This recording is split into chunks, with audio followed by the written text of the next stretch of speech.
Welcome to Cannabis Capital, the podcast. Blunt truths about the cannabis economy with your hosts, Ross O'Brien and Maggie Kelly.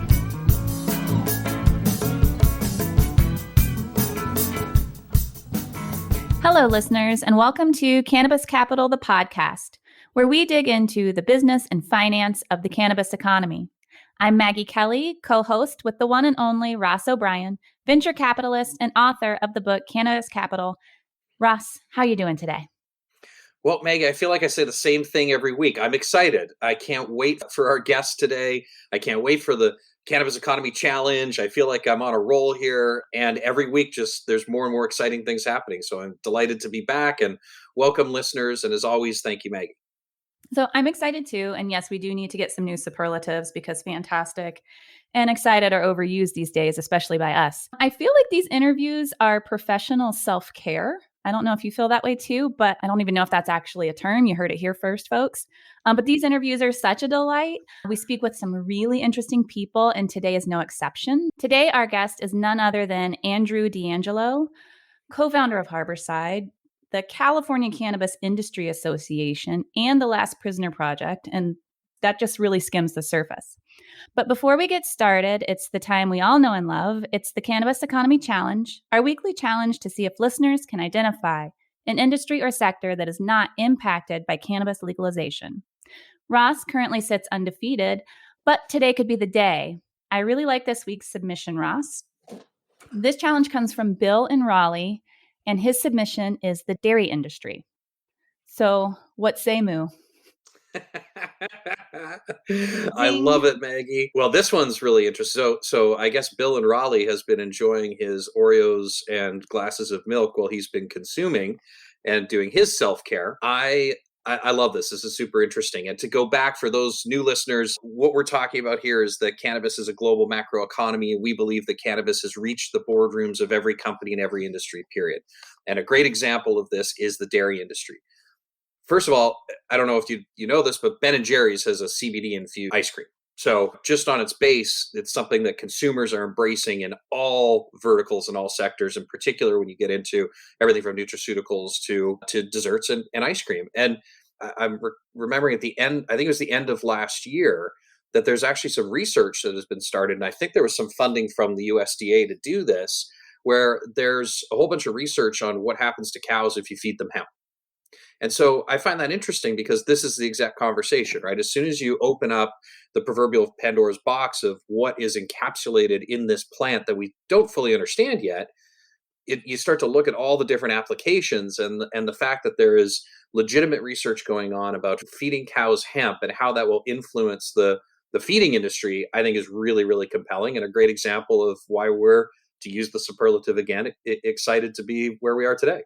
Okay, well, I wouldn't mind some CBD ice cream right now. So Ben and Jerry, or Ben and or Jerry, if you're listening, we live in Asheville, North Carolina. Please send right away. So, Ross, I think you still sit undefeated. Listeners, if you think you can prove him wrong, please visit cannabiscapitalpodcast.com to submit your challenge, and it could wind up on a future episode. Now, on to the show featuring Andrew D'Angelo. Hi, everybody. I'm Andrew D'Angelo, and my blunt truth about the cannabis economy is 40,000 people are still locked up in prison for doing the same thing that all of us are talking about on this show doing every single day.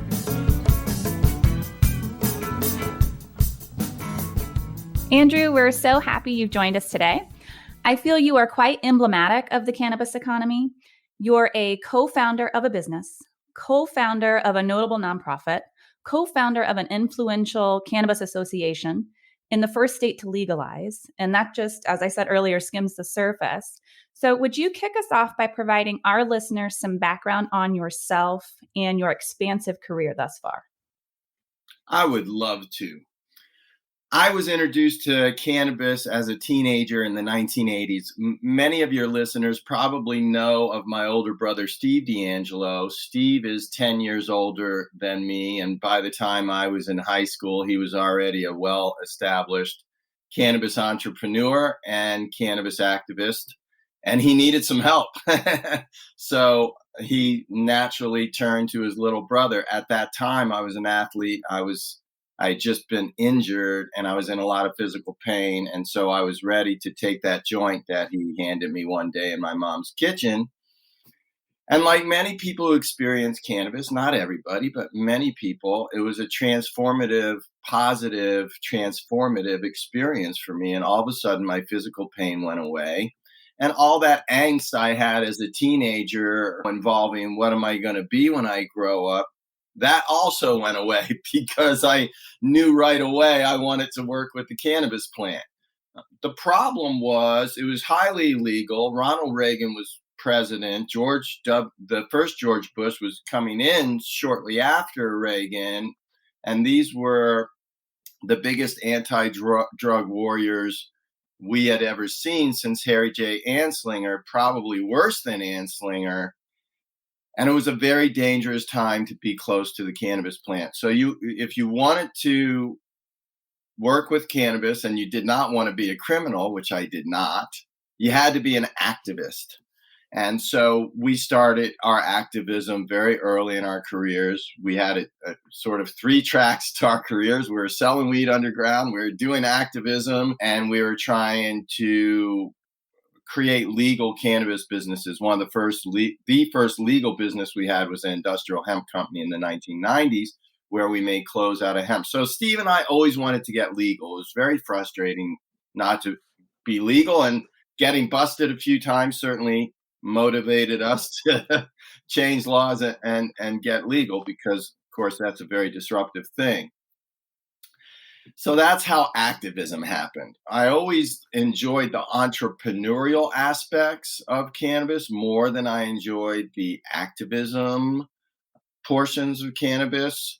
And so when it became legal in 1996 in California, when we finally, after many decades of trying, won a ballot initiative for medical, then all of a sudden this idea of how are we going to do this? How are we going to bring cannabis into the public? How are we going to bring it out into the open? How are we going to do that in a safe way? How are we going to do that in a way that the community and neighbors and political classes and law enforcement and all these different groups would feel okay about?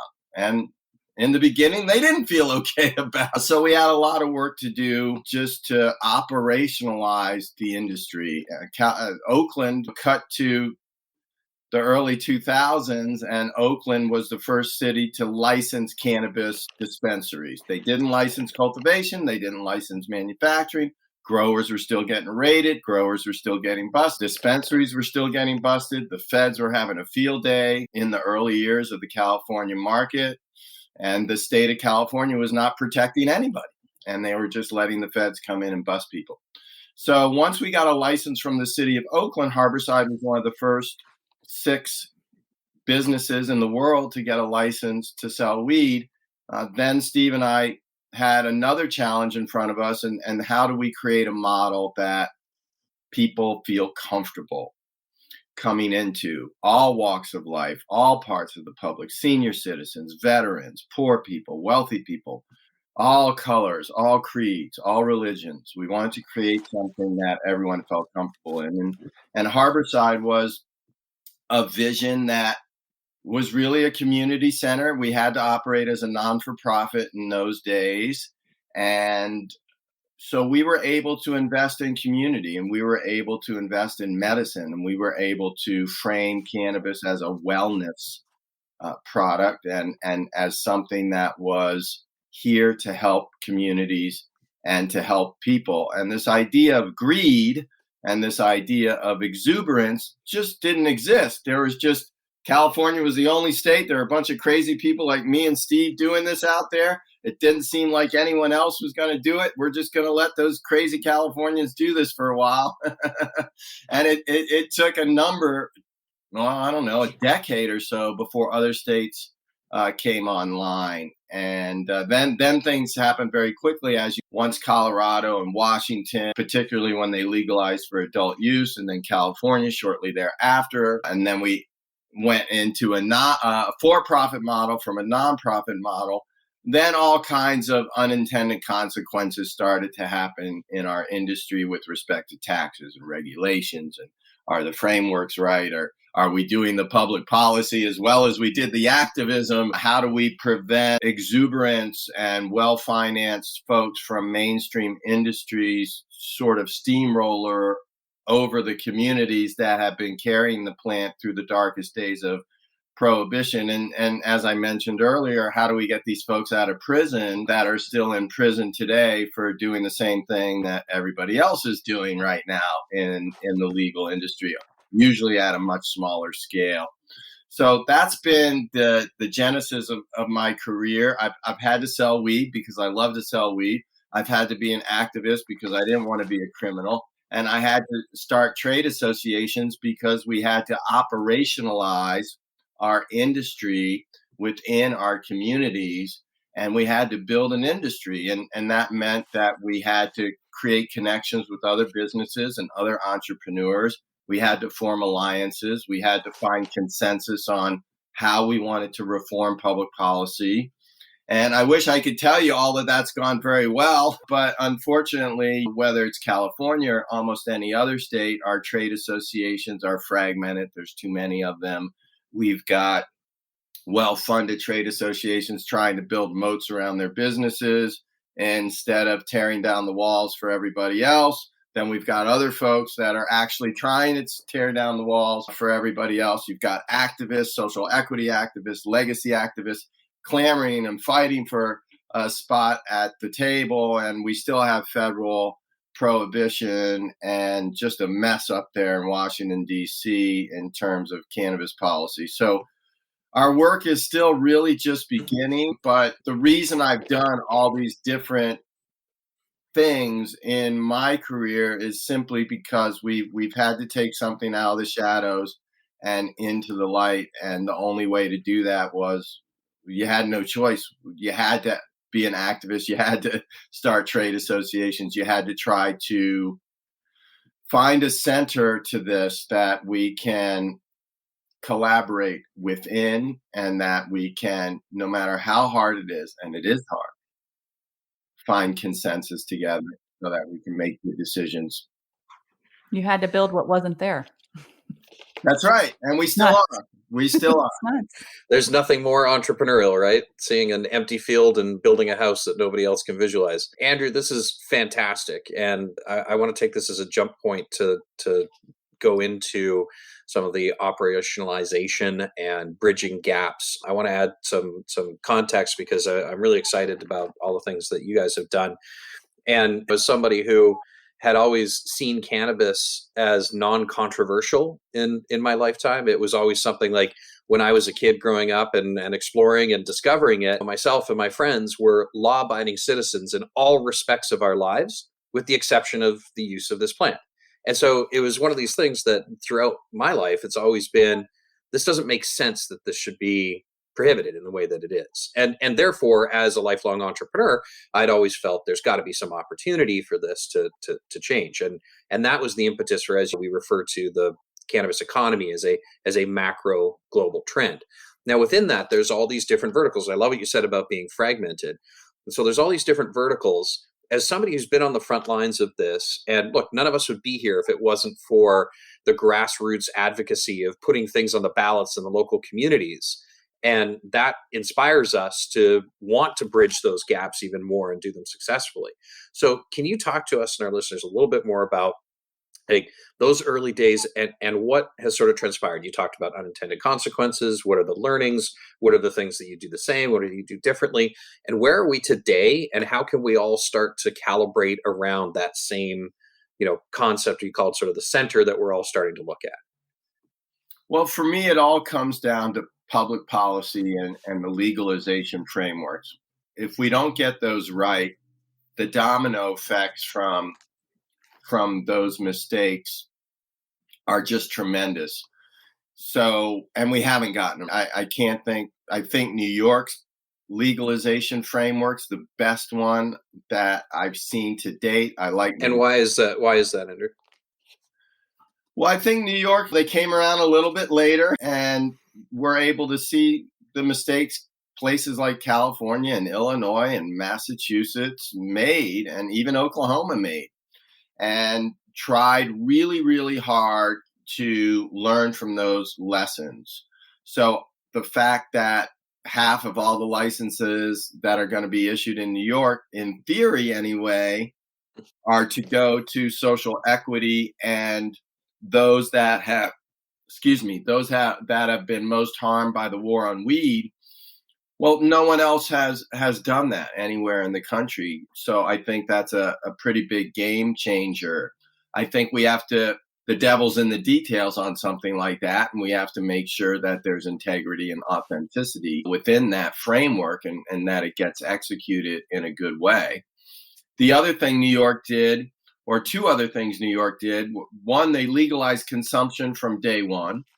So we haven't seen that in any other states. And that's very important because we're seeing in places like public housing and density housing, landlords don't want people smoking weed in there. The government won't let you smoke weed in public housing. So what good is it? What good is legalization if you can't smoke a joint in your own apartment? So consumption is important in densely populated areas, in particular, like the 5 boroughs of New York.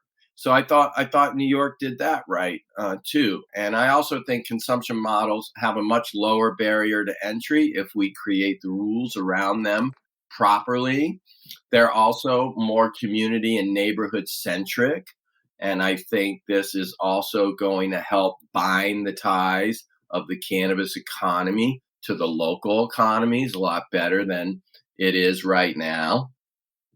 And then I think they're talking about an amnesty program in New York where amnesty will be provided to anyone like me who used to be in the underground market.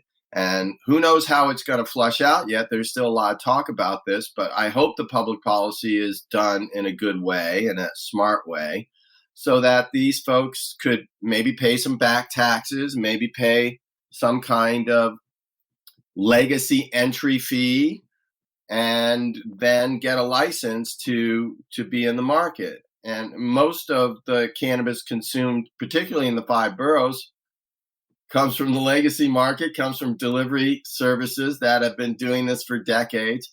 They're very well entrenched. Curaleaf and True Leaf are not going to dislodge these folks. And the only people that are going to go into Curaleaf in New York City are people who don't know how to dial a delivery service. So getting these folks in, getting them licensed, allowing the businesses they already have to compete, I think is also a part of the New York framework that I'm very encouraged by. So I think those are 3 provisions that we haven't seen before that could really be game changers and could really level the playing field in New York. There's also some other things like no vertical integration and a limit on the number of licenses in any one license category. I think all of those things are going to really allow for the people of New York to benefit from statewide legalization in New York more than, say, a Canadian publicly traded company that not many Americans even own stock in. Certainly not many New Yorkers own stock in. So bringing it all home, I think that framework I'm encouraged by. There's still devils in the details, and we have a commission now, and they're going to be meeting, and you know how it goes in New York sometimes. So we have to be vigilant. We have to keep our eye, and we have to keep this out in the open light. And I'm very proud of the activists in New York. I'm very proud of the media, the cannabis media, and everybody's really reporting on this in a very transparent way. So the whole world's watching. Well, I think this is a great segue to just jump into the Last Prisoner Project. So if you'll, listeners, Andrew, Ross, if you'll allow me to stand on my soapbox for a moment, because we talk about the business and finance of cannabis as it relates to investment and entrepreneurship. That's what we cover on this show primarily. But there's an alternate, darker side of the business and finance in cannabis. And it's such a paradox that wealthy individuals sit in a position to monetize the cannabis economy, whereas those with the lowest incomes are those that are most penalized for cannabis offenses, for also being in the cannabis economy, just on the flip side. So the ACLU has excellent data from 2001 to 2010, where you talk about the war on weed. The war on weed, more than 88%, I think, of those that were arrested for marijuana just literally had a little bit on them. They were trying to curb drug use from adolescents and the youth. Well, arrests skyrocketed, usage remained the same. It did not have the impact that they wanted it to. Black and whites use marijuana about the same rates, but if you're Black, you're 4 times thereabouts more likely to be arrested for having cannabis. And it's much higher in specific states. So, as you mentioned, today there are approximately 40,000 who are incarcerated for cannabis offenses. On average, it costs $33,000 a year to incarcerate someone. That's about $90 a day. And you guys can check my math on this because there's a much better financial expert on this interview.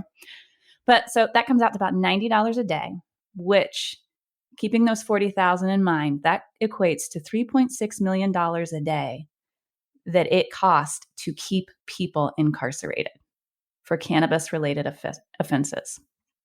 So we talk about the business and finance of cannabis.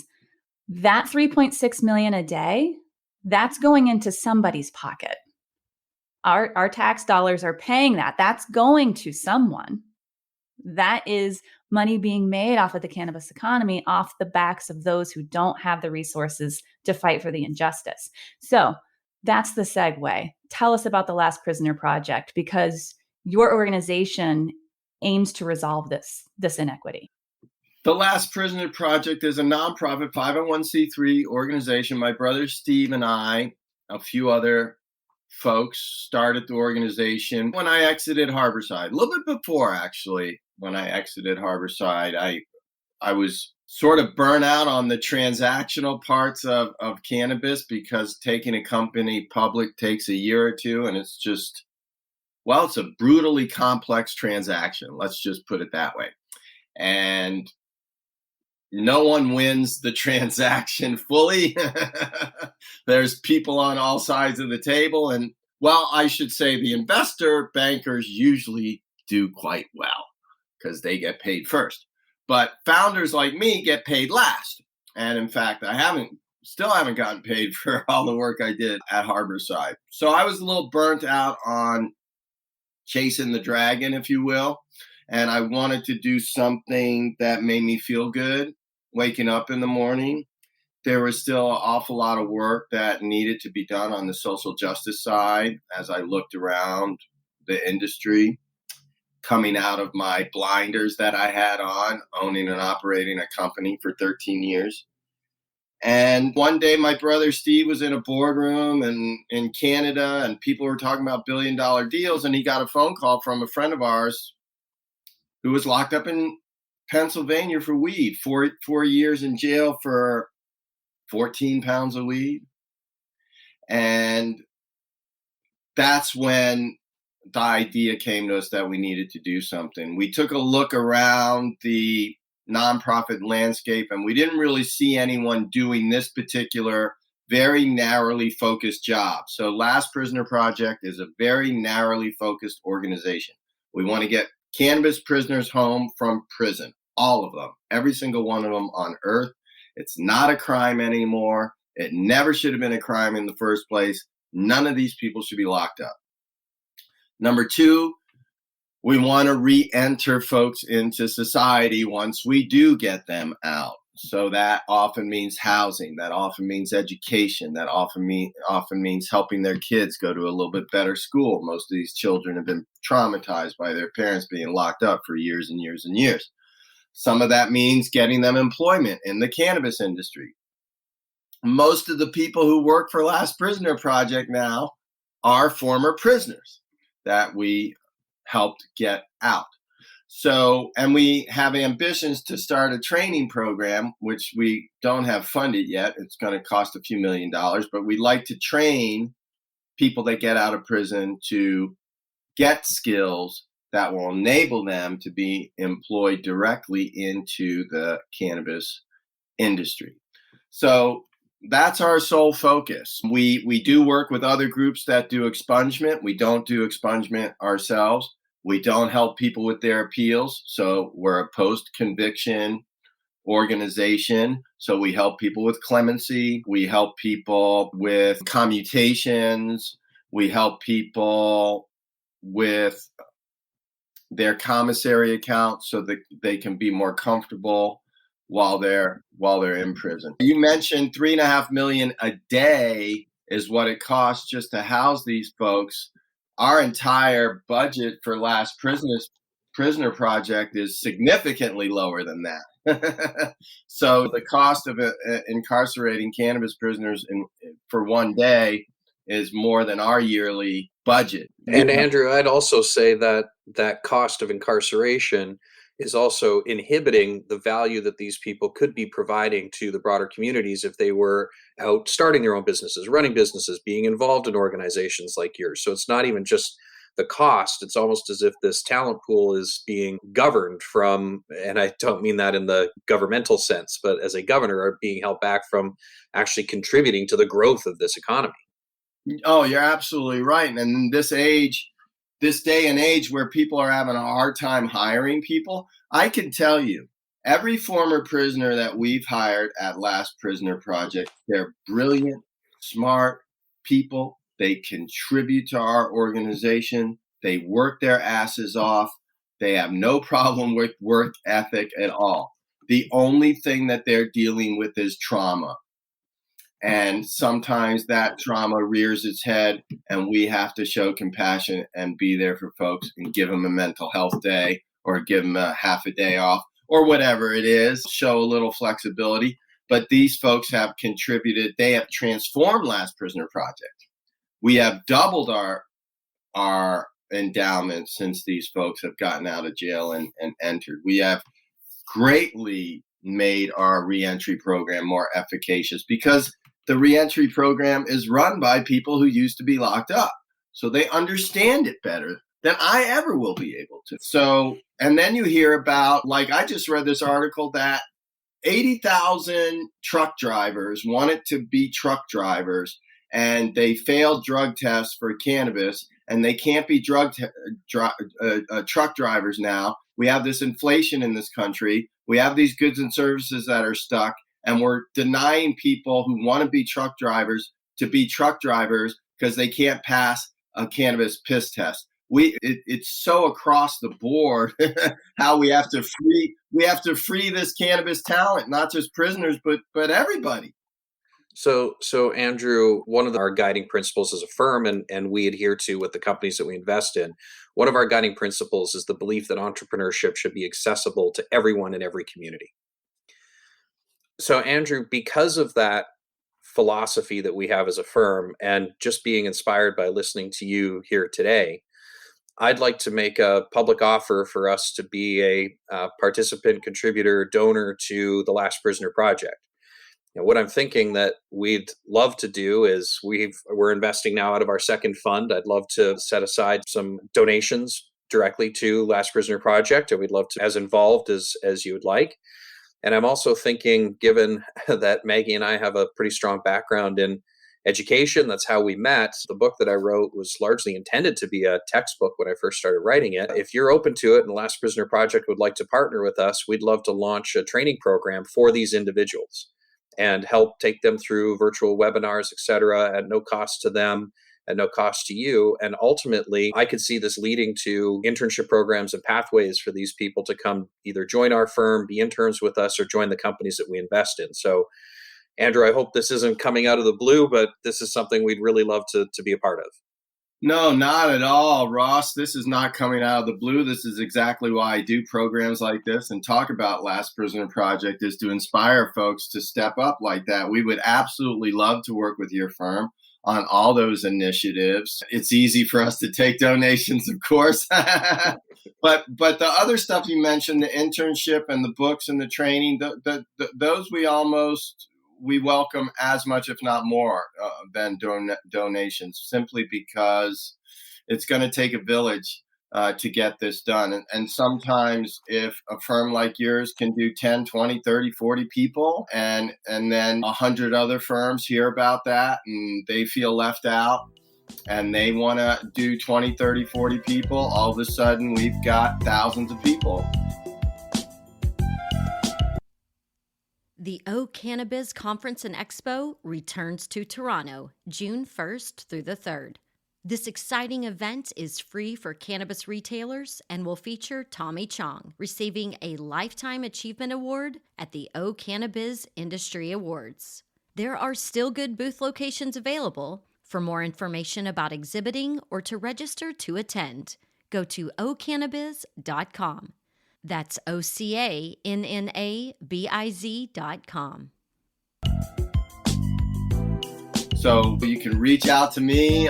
We'll get you hooked up. And anybody else listening, we have programs already established to help folks plug into this. So if you're a cannabis company and you make stuff, we have a program for you to help with the revenue from the stuff you make. If you're a dispensary, we have a program. It doesn't even cost you anything. It's just the change that people get goes into a bucket, and we get that too. And with firms like yours, investment firms and education firms, we will sometimes develop custom programs. So it's our partners are the driver of our budgets and our programming. So I'm absolutely thrilled to hear you say that, and let's rock and roll. I love it, Andrew.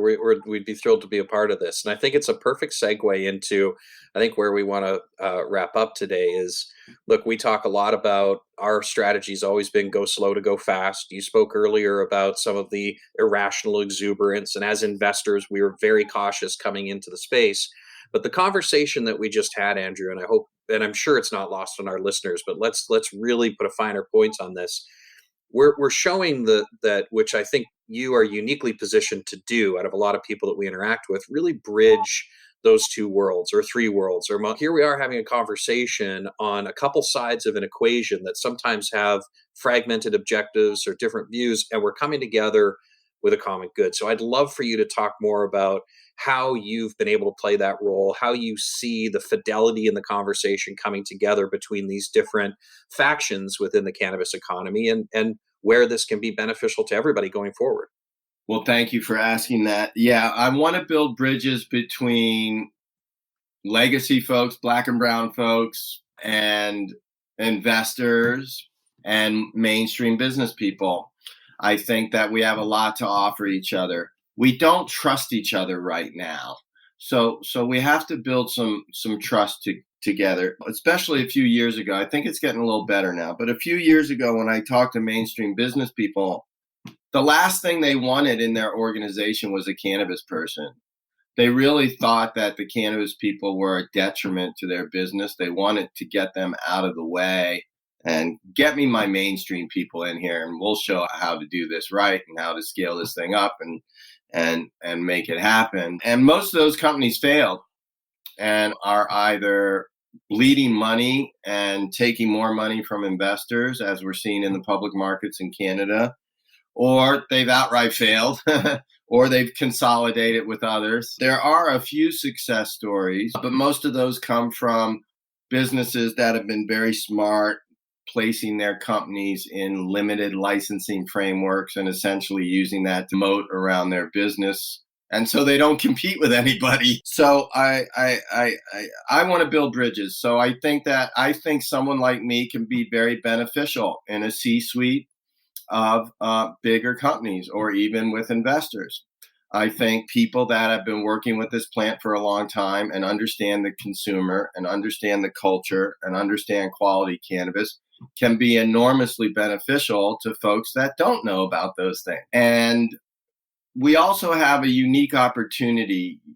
I was really disheartened when I saw the MJ Biz report on minority ownership and participation in the cannabis industry.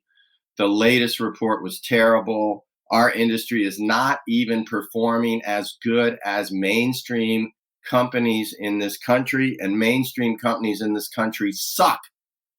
So we suck even worse when it comes to diversity, female ownership, LGBTQ ownership, Black and brown ownership, even legacy people like me. Obviously, because of the color of my skin, I have more advantages than some folks in my community, but I still have a very big uphill climb as a legacy cannabis person to achieve the kind of things that I would like to achieve. So I think we have to start having these conversations. And I had one at the MJ Biz conference. I hosted a panel on this topic. I hope we'll have more panels. I hope we have more conversations. I hope more people can share the stage together that are from these two different communities. I hope we can brainstorm and think of ways that we can build bridges together and help each other. I don't think the stoners should be afraid to compete with the suits. And I don't think the suits should be afraid to compete with the stoners.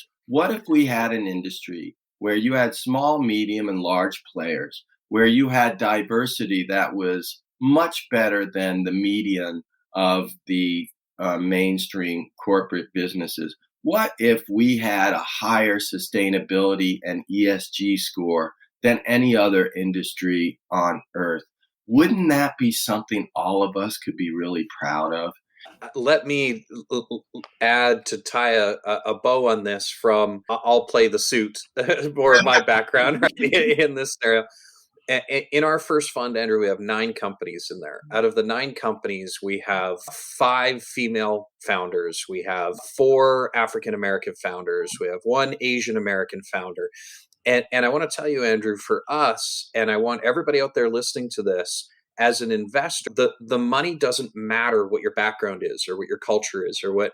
It's a smart decision when you have broader diversity in opportunities and founders to back. I come from a lot of experience in healthcare. The founders I'm seeing today are so much more diverse and bringing new perspectives and new innovations, and just don't look anything like the slew of founders that I had worked with for 15 years previously through healthcare. For us as investors, that is a transformative opportunity to be successful together. So I want everybody to hear that, because this is a great example of the bridges you're talking about creating. It is only smart to be investing in diversity. I'm so glad you told me that, because I didn't know that about your organization, and you are pioneering something that should be celebrated. So I hope you have a good PR firm. I know you have a great podcast, and your story should be told loudly and widely and should be used as an example. You should have the main stage at MJ Biz next year, and let's do it together, Andrew. We'd love to. Good. Let's do it, because I want to continue this conversation for the next several years. I'm so proud to hear that there are firms like you that are making these investments. They're not without risk. And I think at the end of the day, we're building this industry from nothing. It's a unique industry. It's not like tech or automobiles or something that came along from scratch that didn't have this history of oppression and imprisonment and injustice. So it's unique. And in order to balance the scales of justice, people are going to have to lose some money. Here's the newsflash, Andrew, and I love it, because I think we need to have a round 2 with you. So we're running out a little bit of time, but okay. Listen, I will say this: the failure rate of startup companies in healthcare and medical device companies is no different, if not greater, than the failure rate of startup companies in cannabis. Your point on let's go out there and let's go try to build something, and it won't be without taking our lumps, that's table stakes for any new innovation. So we're proud to have you on today, Andrew. We can talk for hours, and there's conversations to follow up. We'd love to do a round 2. Maggie, did we miss anything, or is there anything you'd like to cover? Because I think that's a great place to give our listeners a lot to think about. And obviously, we'll have all the links in the show notes, et cetera. Yeah, I think we're at a great place. And I think, honestly, we just really scratched the surface. Well, I'd love to come back. It's been a real thrill to be with you all today. I'm so glad I got to meet you. Keep up the good work, and let me know how I can champion your efforts. Thank you very much. Many thanks to Andrew D'Angelo for joining us today. It was an absolute delight for both Ross and I. Details covered in this episode can be found in the show notes. To learn more about Andrew, please visit andrew-deangelo.com. To learn more about the Last Prisoner Project, please visit lastprisoneer-project.org. And remember, if you have a challenge for our Cannabis Economy Challenge, please visit cannabiscapitalpodcast.com. We'll see you next week with a new episode of Cannabis Capital, the podcast.